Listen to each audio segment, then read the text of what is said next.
अरे तुला तुझ्या बाबानं आमदारकीला उभं केलं, पण बाबा तुला निवडून जनतेनं दिलं.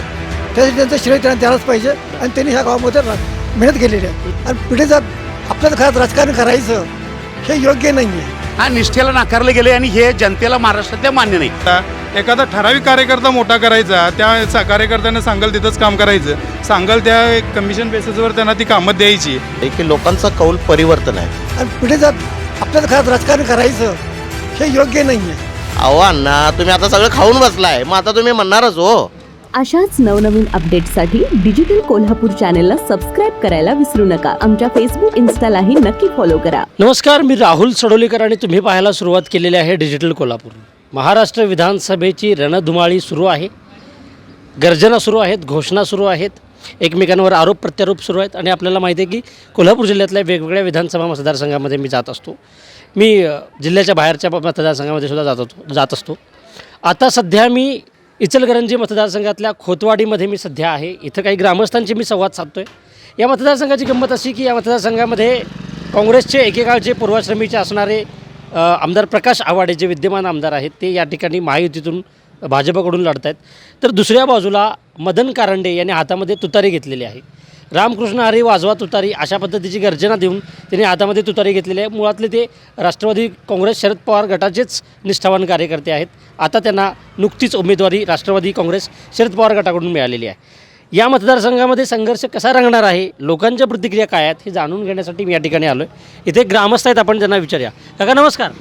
नमस्कार. मतदारसंघामध्ये एका बाजूला राहुल आवाडे विरुद्ध मदन कारंडे असा संघर्ष आहे. काय वाटते, दोन्ही उमेदवार तुल्यबळ आहेत, लोकांची प्रतिक्रिया काय आहे, आमदारांनी केलेली कामं कशी आहेत, काय वाटते तुम्हाला ग्रामस्थ म्हणून? आता ह्या ठिकाणी महाविकास आघाडीतर्फे मदन कारंडे हे उभा आहेत. ते राष्ट्रवादी पहिल्यापासून होते, त्यांचं कार्य या ठिकाणी भरपूर झालेलं आहे. आणि ह्या गावामध्ये ताता खोतरे त्यांनी 50 कोटीची भारतीय म्हणजे पाणीपुरवठा योजना त्यांनी आणून दिलेली आहे इथं. आणि ते आता गावामध्ये 2014पासून 9पासून पण 2000 काढून झाली 14पासून ते आज अखेर पाणी 2 गावाला 3 पुरवलेलं आहे. बिन त्रासाचं बिन लोकांचं नियोजन चालू पाणी चालू झालेलं आहे. म्हणजे खोतवाडीला पाणी पुरवठा केला आहे, पाणीपुरवठा पूर्ण पाणीपुरवठा केलेला आहे दोन्ही गावाला मिळून. कुणी केला आहे हा कारंडे साहेबांनी केलेला, मदन कारंडे? मदन कारंडे साहेबांनी केलेला. त्यासाठी त्यांचं श्रेय त्यांना द्यायलाच पाहिजे. आणि त्यांनी ह्या गावामध्ये मेहनत केलेली आहे. ह्या गावातले जे पंचायती कामगार असतील किंवा ह्या गावातले जे सामाजिक कामं असतील किंवा जे गोरगरीब असतील त्याला औषधपाण्याचा खर्च किंवा आरोग्यविषयक शिबिरं हे त्यांनी घेतलेले आहेत, सातत्याने घेतलेले आहेत. लोकांची वैयक्तिक विचारपूस केलेली आहे. त्यांना त्याचं मोबदला त्याला दिलेला आहे, त्यांचं त्याने सहाय्य केलेलं आहे, त्याचे त्याने श्रेय घेतलेलं आहे आणि काम केलेलं आहे त्याने. दुसऱ्या बाजूला आवाडे घराण्याची तिसरी पिढी आता राजकारणात आलेली आहे. राहुल आवाडे आता राजकारणात उतरलेले आहेत. ते समोर आव्हान देऊन उभे आहेत. काय वाटते त्यांच्याबद्दल काय सांगाल? नाही, आता हे काय राजकारण म्हणजे आता हे घराणेशाहीचा प्रकार झालेला आहे इथं. आता आवाडे हे पहिले काँग्रेस होते, पण त्यांनी स्वतःसाठी त्यांनी पक्ष बदलला, काँग्रेसमध्ये ते सोडून ते आता भाजपमध्ये सामील झाले. आणि पिढीचा आपल्याच घरात राजकारण करायचं हे योग्य नाही आहे. म्हणजे घराणेशाहीचा आरोप करतात. घराणेशाहीचा आरोप आहे. आणि दुसरीकडे काय, मीच प्रत्येक काम मीच करतो, प्रत्येक हे होऊ शकत नाही आहे. आणि तुम्ही स्वतःच्या स्वतःच्या कोणी लपवण्यासाठी तुम्ही त्या पक्षामध्ये जाऊन आपली थाकून घ्यायला लागला आहे आणि जनतेला तुम्ही त्याने द्यायला लागला आहे, तर हे चालणार नाही आहे. मग खोतवाडीकरांच्या मनात काय आहे, तुतारी आहे का कमळ आहे? नाही, आता खोतवाडी आणि आता हे दोन्ही गावाचं क्षेत्र आहे. कारण दोन्ही गाव जवळ असल्यामुळे कारण हे एकाच गावाचे 2 गाव झालेले आहेत आता इथं. पण ह्या दोन्ही गावामध्ये का नाही तुतारी हे चिन्ह सतत चालणार इथं. आणि ह्याच गावामध्ये तुतारीशिवाय दुसरा पर्याय नाही. आणि हे लोक टोटल ह्या गावाला मतात देणार दोन्ही गावचे मिळून. तुतारीशिवाय पर्याय नाही आहे. खोतवाडीकर तुतारीच्याच पाठीमागणं असणार आहेत असं या ठिकाणी म्हटलेलं आहे या ग्रामस्थांनी. पुढे एक ग्रामस्थ आहेत, आपण त्यांना विचारूया, त्यांच्याशी आपण बोलूया. काय वाटते, एका बाजूला तुतारी आहे, दुसऱ्या बाजूला कमळ आहे. मदन कारंडे साहेब आहेत एका बाजूला, दुसऱ्या बाजूला राहुल आवाडे साहेब आहेत. काय वाटते? आता आवाडे साहेब अगोदर काँग्रेसचं काम करत होते. आम्हाला हे मान्य नाही की महिन्याभरापूर्वी प्रवेश करून घ्यायचा, BJPचा काही गंध नसताना आणि त्यांना लगेच उमेदवारी द्यायची, हा जो विषय आहे.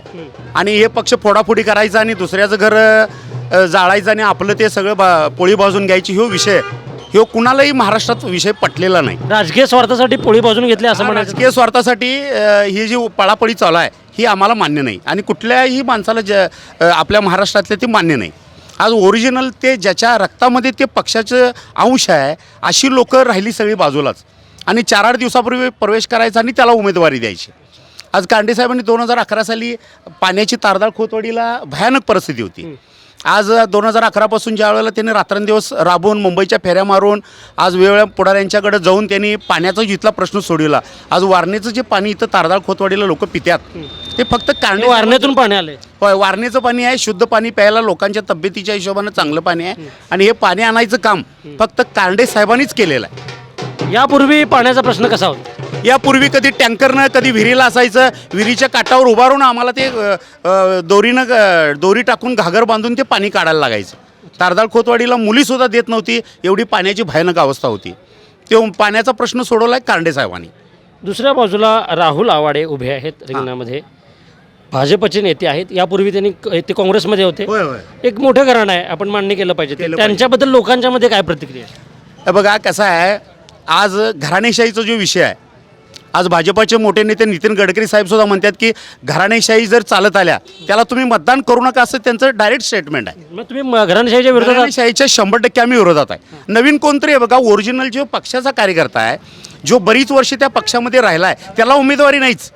आणि 4-8 दिवसापूर्वी प्रवेश केलेला उमेदवाराला त्यांना त्या पक्षाचा काही गंध नाही आणि त्यांना तुम्ही मतं द्या म्हणून सांगा. निष्ठेला नाकारलं गेलं. हा, निष्ठेला नाकारले गेले आणि हे जनतेला महाराष्ट्रातल्या मान्य नाही, असं माझं स्पष्ट मत आहे. आणि कारंडे साहेबांची तुतारी हमखास याच्या इचलकरंजी मतदारसंघात वाजणार ह्याचा आम्हाला पूर्ण विश्वास आहे. कारंडे साहेबांची तुतारी वाजणार आहे असं यांनी सांगितलेलं आहे. मी तुम्हाला एक शेवटचा प्रश्न विचारेन. महाविकास आघाडी विरुद्ध महायुती असा संघर्ष राज्यामध्ये आहे, इथं सुद्धा तो आहे. इथं काय फॅक्टर चालणार? इथं महाविकास आघाडी चालणार. महाविकास आघाडी चालणार. चालणार नाही. आपला देश 18 पगड जातीचा देश आहे आणि इथं जातीमध्ये वादविवाद लावून जातीमध्ये भेदभाव करून या आपल्या देशात चालणार नाही. कारण कसं आहे, घराला घरं लागू नाहीत. वेगवेगळ्या जाती जमातीची लोक आम्ही आनंदाने एकत्र राहतोय आणि ह्यांनीच उठायचं आणि त्या जातीमध्ये भेदभाव करायचं, लोकांच्यामध्ये संघर्ष करून तेढ निर्माण करायची, हे आम्हाला अजिबात मान्य नाही. आज आम्ही जाती धर्माचे, आज मुस्लिम समाजचे लोक आम्ही जिथं राहायला आहे तिथं बहुतांश सगळी ती आहेत. पण आम्ही जन्मल्यापासून आम्हाला असं कवाच वाटलं नाही की ही मुस्लिम समाजाची माणसं आहेत. मग तुम्हाला त्यांच्यामध्ये भेदभाव करायचं काय काम आहे? सामाजिक सलोखा राखायला पाहिजे. सामाजिक सलोखा राहायला पाहिजे, असं सर्व जाती धर्माच्या लोकांनी मिळून प्रेमानं राहायला पाहिजे, हे पुढाऱ्यांनी सांगायला पाहिजे. सामाजिक सलोख्याच्या बाजूने आम्ही आहोत. आम्ही सामाजिक सलोखा राखणार असं या ठिकाणी सांगितले. इथं अजून एक ग्रामस्थ आहेत. इकडे या दादा, काय म्हणताय? इचलकरंजी विधानसभा मतदारसंघाचं राजकारण तुम्ही बघितलं असेल, याच्या पूर्वीचं आणि याच्या आधीचं. आवाडे साहेबांचं, प्रकाश आवाडे साहेबांचंही बघितलेलं आहे, गेल्या 5 वर्षात मी बघितलेलं आहे. त्यानंतर राहुल आवाडे एका बाजूला आहेत रिंगणात उभे, दुसऱ्या बाजूला मदन कारंडे आहेत. महाविकास आघाडी विरुद्ध महायुती असा संघर्ष आहे. पाठीमागच्या 5 वर्षात आमदारांच्याकडनं कामं झाली आहेत का नाही? आत्ता तुम्ही कसं बघता या निवडणुकीकडे? जे कामं झाल्यात की नाही आत्तापर्यंत, जी आवाडे साहेबांनी कामं केल्यात त्यांच्या फंडातनं, त्यातली बऱ्यापैकी कामं रिकव्हरला आलेले आहेत. ज्यांचे गटरी खराब झालेले आहेत. आता 1-2 न्यूज मी माहिती अधिकाऱ्याचं काम करत असताना तुम्ही RTI कार्यकर्ते आहात? RTI कार्यकर्ता होतो, म्हणजे ह्याच्यामुळं बंद केला तो विषय. न्यूज लागल्या की रस्ता खराब आहेत म्हणून येऊन चौकशी झाली. चौकशी झाल्यानंतर ते त्यांचे जे ठेकेदार आहेत ते आमचे ठेकेदार आहेत, काय बोलायचं नाही. ओके. अशा काही प्रकारे घडल्यामुळं आम्ही ते बंदच केलं. दमदाटी केली? नाही, दमदाटी मग केलेली नाही, पण ते आमचे ठेकेदार आहेत, काय रिपेरी करून घेतो. जे आता 5 वर्ष होऊन गेले, आता काय रिपेरी होणार नाही त्या गोष्टी. परत त्यांनी ज्यावेळी आम्ही त्यांना म्हणजे गेल्या 5 वर्षात मदत केली, ती त्यांनी काय केलं की पूर्ण समाजानं त्यांना मतदान केलं. ज्या अर्थानं समाज एका दृष्टीनं उमेदवाराकडे बघतोय, त्या दृष्टीनं उमेदवाराने त्यांनी त्यांची तशी म्हणजे हे करणं, प्रत्येक समाजाचा एक घटक म्हणून त्यांची जी जाणीव, सर्वांना न्याय देणं म्हणा, किंवा ज्या भागात कामाची खरोखर कमतरता आहे त्या भागात कामं व्हायला पाहिजे होती, त्या भागात कामं न करता एखादा ठराविक कार्यकर्ता मोठा करायचा, त्या कार्यकर्त्यानं सांगल तिथंच काम करायचं, सांगल त्या कमिशन बेसिसवर त्यांना ती कामं द्यायची आणि त्या कामाचा दर्जा न बघता काम पूर्ण झालं की ठेकेदारांना फक्त मानधन मिळावं आणि आपल्या खिशात काहीतरी कार्यकर्त्यांना मिळावं, या हिशोबानं ती कामं झालेली आहेत. आज 25 वर्ष झालं मी जिथं राहतोय तिथं रस्ता नाही आहे. बरं, रस्ता राहू दे, जिथं खरोखर सांडपाण्याची गरज आहे, पाण्याची विल्हेवाट होत नाही. आणि त्यावेळी मी ज्यावेळी 2000 लोकसंख्या जे माणसांची सभा लावलेली, त्यावेळी आम्हाला त्यांनी निवेदन दिलं की तो गटरीचा प्रश्न निकालात काढून देतो म्हणून. आज तारीख अखेर त्यांनी तो गटरीचा प्रश्न बघायला निकाल आलेले नाहीत. मी त्यांच्याकडे जवळजवळ 20 ते 25 वेळा त्यांना सांगणी केलेत. ते तुम्ही त्या वैभव पवारला सांगा किंवा अमुक या व्यक्तीला सांगा, त्यांच्याकडे येऊ दे, मग कामं करणार, हे प्रकार नव्हतं. ज्यावेळी त्यांना मदत पाहिजे होती माझी, त्यावेळी ती स्वतः आलते, मला सांगितले की बाबा मी नवीन उमेदवार आहे, अपक्ष आहे आणि मला मदत करायला पाहिजे अशा प्रकारची त्यांची बोलणी होती. आणि आता मी ज्यावेळी काम घेऊन जातो आहे त्यावेळी ते ठराविक व्यक्तीकडे लावून देणं आणि मी त्यांच्या पाठीमागे किती लागणं हे मी पण शेवटी माझा पण स्वाभिमानाचा प्रश्न होता. त्यामुळे मी पण त्यांचा नाद सोडला. बस म्हटलं आता ह्याच्यानंतर त्यांच्या वडिलांना आम्ही मदत केली आमदारकीच्या वेळेला. आता वडिलांच्या नंतर त्यांचा मुलगा येतो आहे सत्तेत बसतो आहे आणि मलाच द्या निवडून म्हणाला. बरं ठीक आहे आम्ही त्याला पण मदत केली असती, पण त्यांनी आज सामाजिक सलोखा राखण्याचं काय काम केलं? समाजात एखाद्या व्यक्तीला त्यांनी मोठं करायचं काम करत असतील तर आमचा त्यांना विरोध असणार आहे. मला तुम्ही सांगा, आता तुम्ही सांगितलं की तुमची नाराजी आहे खोतवाडीकरांची. दुसऱ्या बाजूला मदन करांडे यांनी हातामध्ये तुतारी घेतलेली आहे.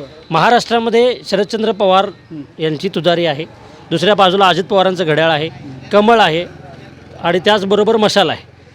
2 पक्षांचे 4 पक्ष झाले. महाविकास आघाडी आणि महायुती असा संघर्ष महाराष्ट्र राज्यामध्ये सुरू आहे.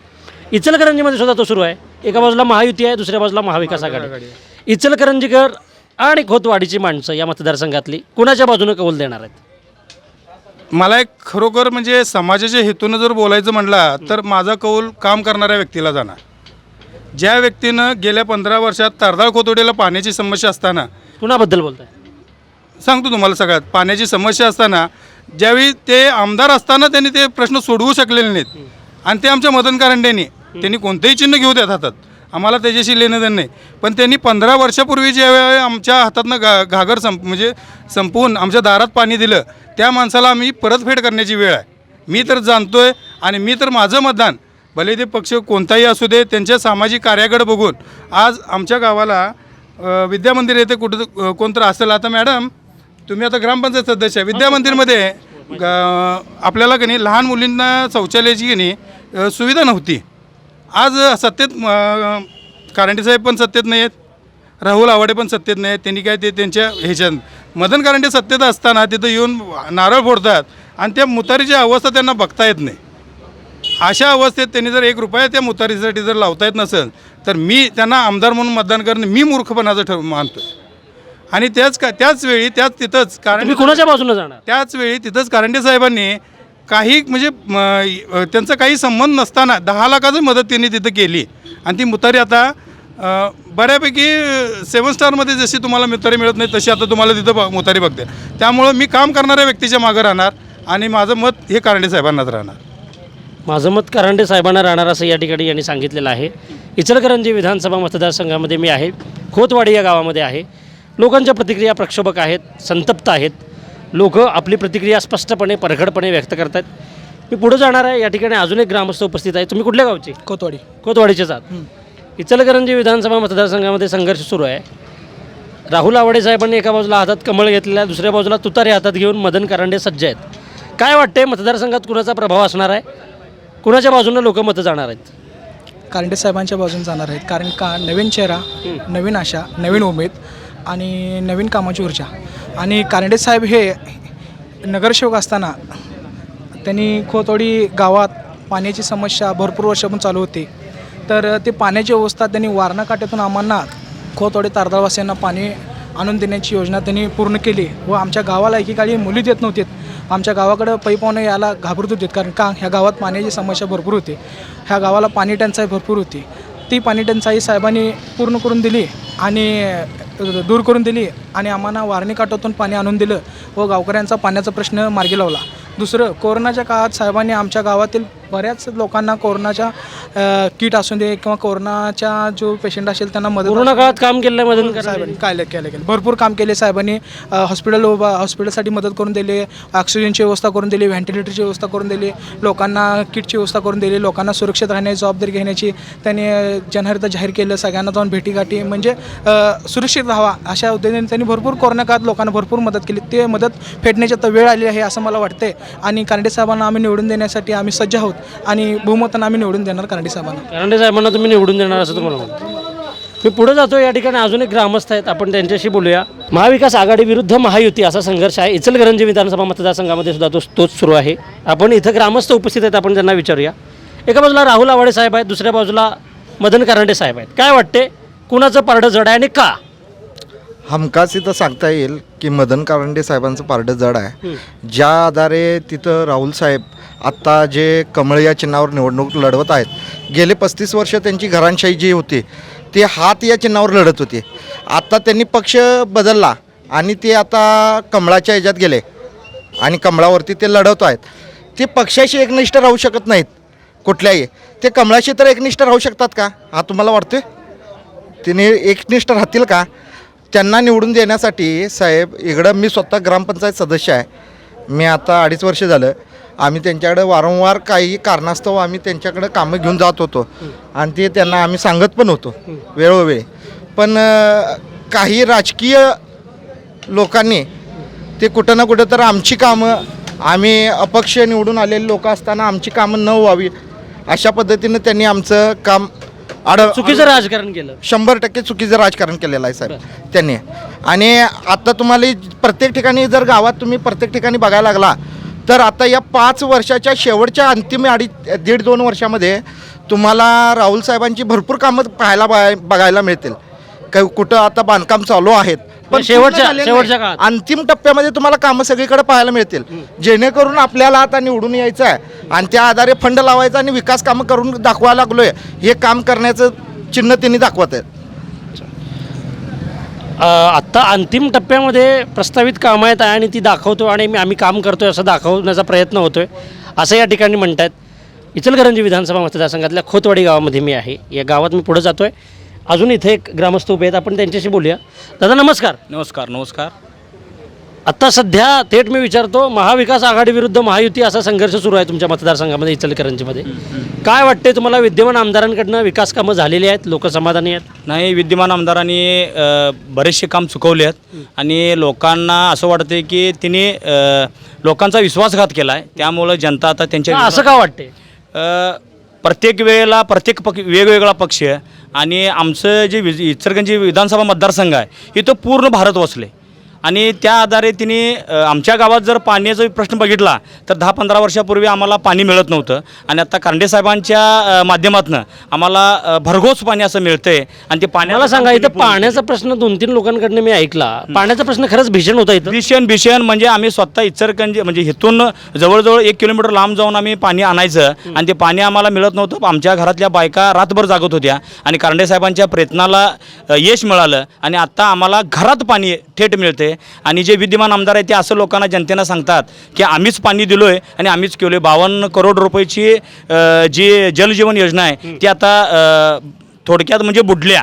पायपा जमिनीत आहे, त्यातनं काय पाणी येत नाही आणि भारत निर्माणचं पाणी आता आजकाल मी पाणी भारत निर्माणचंच पितोय. आणि ह्यात सगळ्यात जास्त जे श्रेय आहे ते माननीय आत्ताचे आमदारकीचे उमेदवार आहेत जे मदनजी कारंडे साहेब आहेत आणि त्यांच्या आशीर्वादाने त्यांच्या पुण्याने आम्ही पाणी पितोय. माझी मुलं पाणी पितात. त्यामुळं आमचं मतदान सगळं मदन कारंडे साहेबांनी जाणार.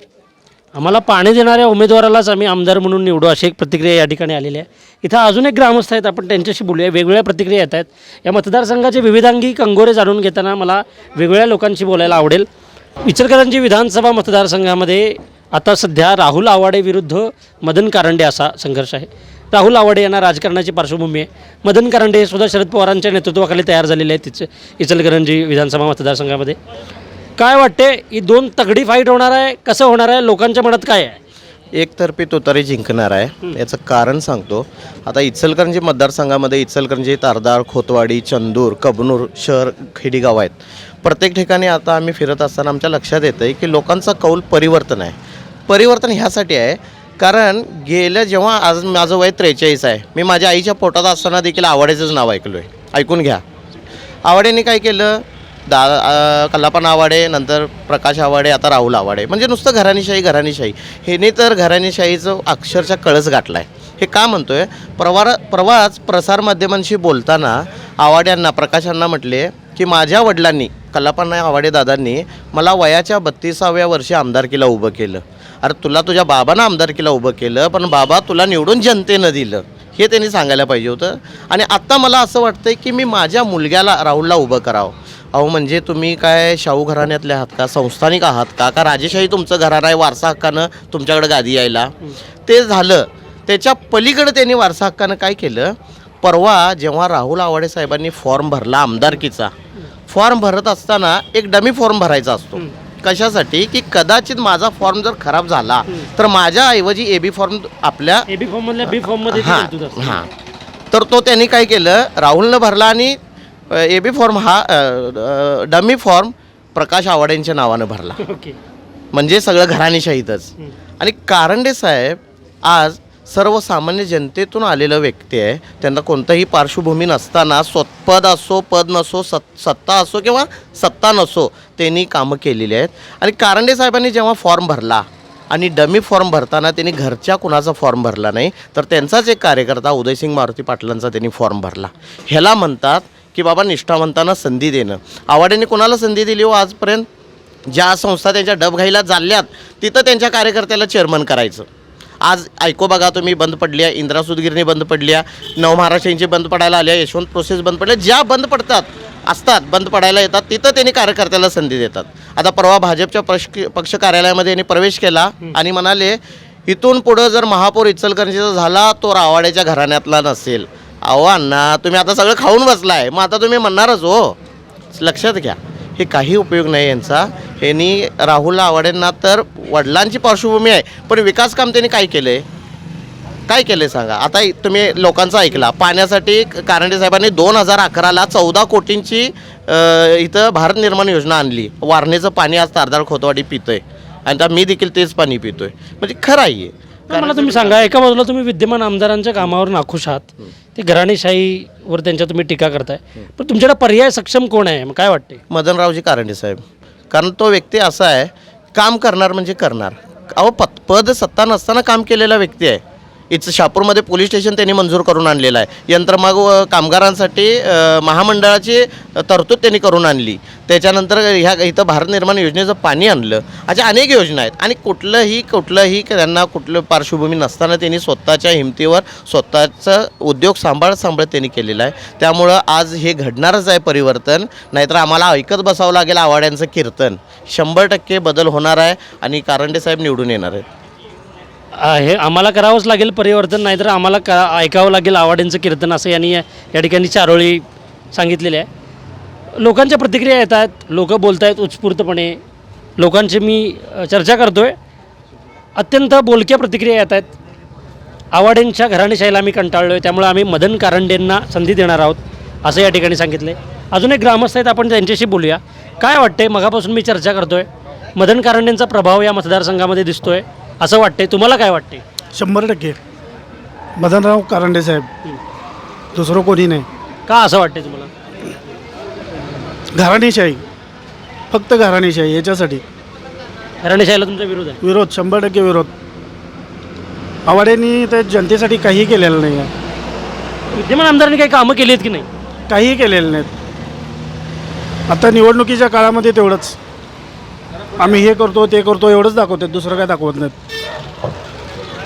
मला सांगा, आता तुम्ही घराणेशाही असं म्हणालात, परंतु बराच काळ या मतदारसंघामध्ये कल्लापाना आवाडे होते, त्यांनी प्रतिनिधित्व केलेलं आहे. त्यानंतर प्रकाश आवाडे यांनी प्रतिनिधित्व केलेलं आहे. आता राहुल आवाडे इच्छुक आहेत.